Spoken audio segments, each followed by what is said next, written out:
I had taken a great deal of personal interest in this matter, and I was personally responsible for including this in the manifesto of the party in 2014. And the idea was that Pradhan Mantri Krishi Sinchai Yojana should be patterned on the Pradhan Mantri Gram Sadak Yojana, the PMGSY.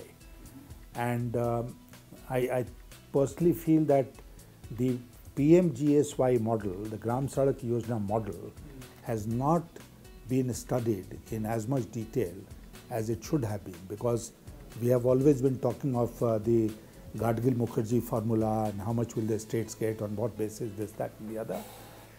The PMGSY was a complete departure from all that. It was a need-based scheme, depending on the need of the state. And it was being financed 100% by the Government of India, with 100% monetary. Now, those things have changed. It's now 70-30 or 50-50, I don't know. But it was a complete departure from the kind of central schemes that we used to have. And it became a very successful scheme. The introduction of Pradhan Mantri Krishi Sinchai Yojana, I was thinking of a similar thing, that Government of India will finance the irrigation schemes of minor, medium and large 100%. And the assurance that we had given that Har Khet Ko Pani will take irrigation water to every field will be largely achieved, in the 5 years that we had. But despite my, I gave up after a while, but I wrote letters to the finance minister, to the prime minister in the beginning, giving my suggestions on how it should be patterned, what is the kind of money which should be made available. And I said that it should be a large sum of money to begin with. Let's commit 50 to 100 crore for the Pradhan Mantri Krishi Sinchai Yojana, or even more, and bring in RIDF funds for this, which NABARD operates, and create Pani Panchayats everywhere. So you go out of the Panchayat jurisdiction, because the irrigation facility could spill over into another Panchayat. To the best of my knowledge, no revolution has taken place as far as irrigation is concerned in our country.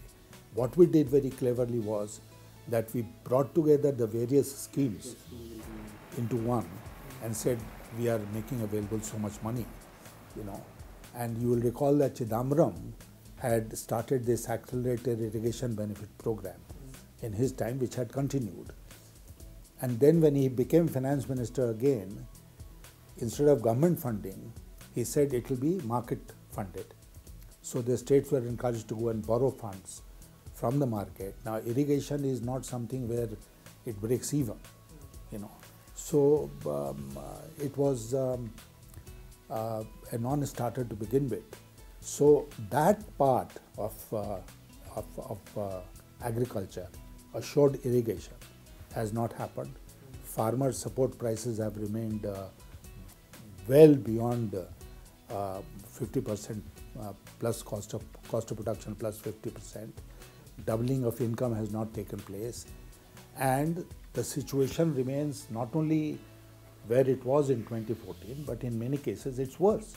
You see, the farmer, we must understand that farmer suicides are taking place in areas where the farmer makes very large investment in his farms. I mean, it is in cultivation of crops, his investment is much larger than in other places. Why doesn't the Bihar farmer commit suicide? Because he has got, now of course nobody is using those seeds like they used to earlier, keep the seed and then use it in the next season, because they are all buying the seed. But he is producing rice, wheat, oil seeds, vegetables. These are things. He is not into the cash crop business as much as farmers in Andhra Pradesh or in Vidarbha, Marathwada. They are completely cash crop based. Soybean, pulses like urad, then moong, tur, then cotton. What do you make of the black money, the hunt for black money? You see, the laws under which we are trying to tackle black money are laws which have been in existence in this country from before, isn't it? Who is dealing with black money? Income tax and ED, largely. Now, ED is working under the Money Laundering Act, which was a replacement which I got passed from Parliament. Replacement for FERA. FERA was replaced by FEMA and the Money Laundering Act. Now, the legal framework was already there. Benami Property Act had been languishing, but it had come to the standing committee, I remember, and we had given a report, and it was only a question of now passing it again and implementing. So the legal framework was there. All that you needed to do in order to tackle black money was at the domestic level to use these laws more vigorously, and at the international level get into agreements with the so-called tax havens and foreign account holding countries. Then post demonetization, what is it that we are doing? We have unleashed tax terrorism. Now, tax terrorism was something that we used to oppose loudly when we were in opposition, that the UPA government was unleashing tax terrorism, this, that and the other. Now it is much worse today when you have 1.8 million cases being investigated by the income tax. Then what else is this?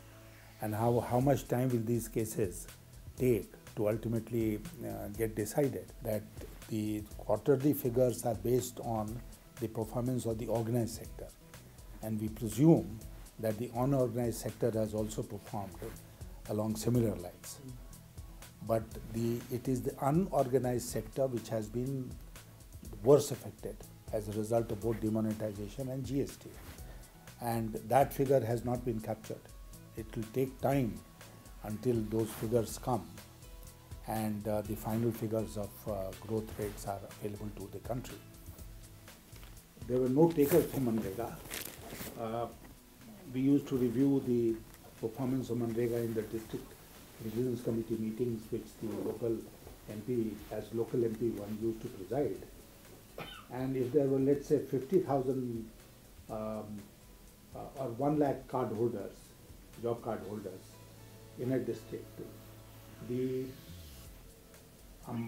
jobs offered would be for 25,000, 20,000 in a quarter, because the others would not take it. Manrega was the employment of last resort, because the amount, the wages that you received were not even minimum wages.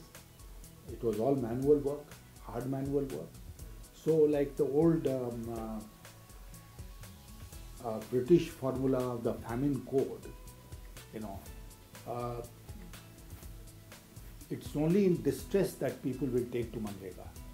And Manrega, I was trying to locate that, must be there, that the Ministry of Rural Development is expecting that in the next financial year, the allocation for Manrega will be at least 55,000 crore, if not 60. And it has gone up from 32 to 40 to 48. This year they are committing more funds because the demand has gone up. Why has the demand gone up?